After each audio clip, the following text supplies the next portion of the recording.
Coffee hands tayo dito sa Windmill. So yung coffee ko, I think, Miss, how about your ano po? Blue Moon Milk Latte. It comes with almond milk and blueberry milk. How about the espresso po? Blue Moon Espresso. As with coffee siya. Sige, I'll try that. The Blue Moon Espresso. The ice one. Yan yung Blue Moon Espresso nila, guys. Kakaiba yung Blue Moon Espresso nila. Ngayon ko lang nakita yung Blue Moon Espresso na yan. Try ko yan. Dagdag natin tong dirty choco croissant. Citrus Dane. Try this Windmill Cafe. This is Blue Moon Espresso. Tignan nyo. May color blue siya. Tapos ayan, may coffee. Try natin haluin. Kakaiba siya. Sana masarap. Partner with dirty croissant. Yeah, it's good. Nag-blend naman eh. Yeah, it's good.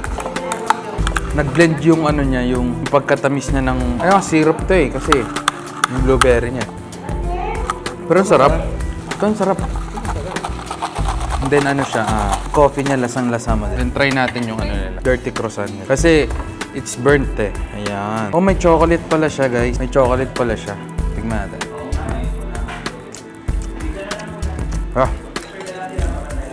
Ang sarap. Hindi siya matamis. Tapos yung pagka-toast niya masarap.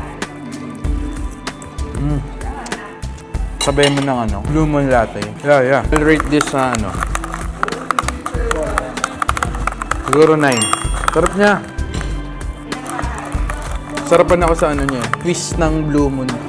Yung blueberry niya. Yung dirty croissant nila, I'll rate it 8.5. Sarap.